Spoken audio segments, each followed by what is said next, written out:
Hello friends, welcome to Good Things with Chay. So ಇವತ್ತು ನಮ್ಮ ಕಿಚನಲ್ಲಿ ಆಗ್ತಾ ಇದೆ ಟೊಮೆಟೊ ರಸಮ್. ಬನ್ನಿ ನೋಡೋಣ ಅದಕ್ಕೆ ಏನೇನು ಇಂಗ್ರೀಡಿಯೆಂಟ್ಸ್ ಬೇಕು ಮತ್ತು ಹೆಂಗೆ ಮಾಡೋದು ಅಂತ. ಹೋಟೆಲ್ ರೀತಿ ಟೊಮೆಟೊ ರಸಮ್ ಮಾಡೋದು ಹೇಗೆ ಅಂತ ನೋಡೋಣ. ಕ್ವಿಕ್ಕಾಗಿ 5 ಮಿನಿಟ್ಸಲ್ಲಿ ಆಗುತ್ತೆ ಇದು ಟೊಮೆಟೊ ರಸಮ್. ಬೇಕಾಗಿರೋ ಐಟಮ್ಸ್ ಅರ್ಧ kg ಟೊಮೆಟೊಗೆ ಸ್ವಲ್ಪ ನೀರು ಹಾಕ್ಬಿಟ್ಟು 1 ವಿಷಲ್ ಬೇಯಿಸ್ಕೊಳ್ಳಿ. ಈ ರೀತಿ ಕಾಣಿಸುತ್ತೆ. ಸಿಪ್ಪೆ ಎಲ್ಲ ತೆಗೆದುಬಿಟ್ಟು ನೀಟಾಗಿ ಸ್ಮ್ಯಾಶ್ ಮಾಡಿ ಇಟ್ಕೋಬೇಕು. ಆ ನೀರು ಎಸಿಬಾರ್ದು, ಆ ನೀರಲ್ಲೇ ಸ್ಮ್ಯಾಶ್ ಮಾಡ್ಕೋಬೇಕು. ಮತ್ತೆ ಇಲ್ಲಿ ಪೌಡರ್ ಮಾಡ್ಕೊಳ್ಳೋದಕ್ಕೆ 2 ಸ್ಪೂನ್ ಮೆಣಸು 2 ಸ್ಪೂನ್ ಜೀರಿಗೆ ಹಾಕಿ ನೀಟಾಗಿ ಹುರ್ಕೋಬೇಕು. ಪೆಪ್ಪರ್ ಜೀರಿಗೆ ಘಮ್ ಅಂತ ವಾಸನೆ ಬರುತ್ತೆ, ಅಲ್ಲಿವರೆಗೂ ಉರಿಬೇಕು. 1-2-3 ಮಿನಿಟ್ಸ್ ಆಗತ್ತೆ. ಕಲ್ಲಲ್ಲಾದರೂ ಈ ಥರ ಕುಟ್ಟಿ ಪೌಡರ್ ಮಾಡ್ಕೋಬೋದು, ಇಲ್ಲದೆ ಹೋದರೆ ಮಿಕ್ಸಿಲಾದರೂ ಪೌಡರ್ ಮಾಡ್ಕೋಬೋದು.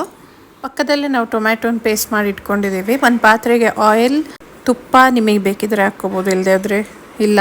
ಸಾಸಿವೆ ಹಾಕ್ಕೊಂಡು ಸಾಸಿವೆ ಸಿಡಿದಾದ್ಮೇಲೆ ಕರ್ಬೇವಿನ ಸೊಪ್ಪು, ಬೆಳ್ಳುಳ್ಳಿ 2 ಗಡ್ಡೆ, ಮೆಣಸಿನ್ಕಾಯಿ ನಿಮಗೆ ಖಾರ ಎಷ್ಟು ಬೇಕೋ ಅಷ್ಟು ಹಾಕ್ಕೊಂಡು ನೀಟಾಗಿ ಫ್ರೈ ಮಾಡ್ಕೊಳ್ಳಿ. ಚೆನ್ನಾಗಿ ಉರಿಬೇಕು. ಮೆಣಸಿನ್ಕಾಯಿ, ಖಾರ, ಬೆಳ್ಳುಳ್ಳಿ ಫ್ಲೇವರ್ ಬಿಟ್ಕೋಬೇಕು. ಚೆನ್ನಾಗಿರುತ್ತೆ ರಸಮ್ಮು. ಬೆಂದಿದ್ದ ಟೊಮ್ಯಾಟೋದು ಸಿಪ್ಪೆ ತೆಗೆದುಬಿಟ್ಟು ಅದನ್ನ ಈ ಥರ ಸ್ಮ್ಯಾಶ್ ಮಾಡಿ ನಿಮಗೆ ಎಷ್ಟು ಎಳ್ಳಗೆ ಬೇಕೋ ಅಷ್ಟು ನೀರು ಹಾಕ್ಕೋಬೇಕು. ಜೊತೆಗೆ ಹುಣಸೆಹಣ್ಣಿನ ರಸ ಹಾಕ್ಕೋಬೇಕು. ಹುಣಸೆಹಣ್ಣಿನ ರಸ ಮಾತ್ರ ಮರಿಬೇಡಿ, ತುಂಬ ಟೇಸ್ಟ್ ಎನ್ಹಾನ್ಸ್ ಆಗುತ್ತೆ.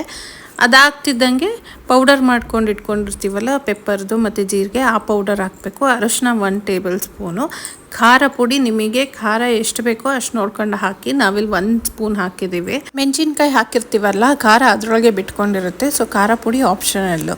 ಸೊ ಎಲ್ಲ ಹಾಕಿ ಚೆನ್ನಾಗಿ ಮಿಕ್ಸ್ ಮಾಡ್ಕೊಂಡಾದ್ಮೇಲೆ ಕೊತ್ತಂಬರಿ ಸೊಪ್ಪು ಹಾಕ್ಕೊಳ್ಳಿ. ಇವಾಗಾದರೂ ಹಾಕ್ಬೋದು, ಇಲ್ಲ ಎಂಡಲ್ಲಾದರೂ ಹಾಕ್ಕೋಬೋದು. ಹಾಕ್ಬಿಟ್ಟು ಒಂದು 5-10 ಮಿನಿಟ್ಸ್ ಚೆನ್ನಾಗಿ ಕುದಿಸ್ಕೊಂಡು ಟೊಮ್ಯಾಟೊ ರಸಮ್ ರೆಡಿಯಾಗಿದೆ. ನಿಮಗೆ ಇಷ್ಟ ಆಗಿದ್ರೆ ಪ್ಲೀಸ್ ಲೈಕ್ ಮಾಡಿ, ಶೇರ್ ಮಾಡಿ, ಕಮೆಂಟ್ ಮಾಡಿ ಆ್ಯಂಡ್ ಪ್ಲೀಸ್ ಸಬ್ಸ್ಕ್ರೈಬ್ ಮಾಡಿ. Thank you so much.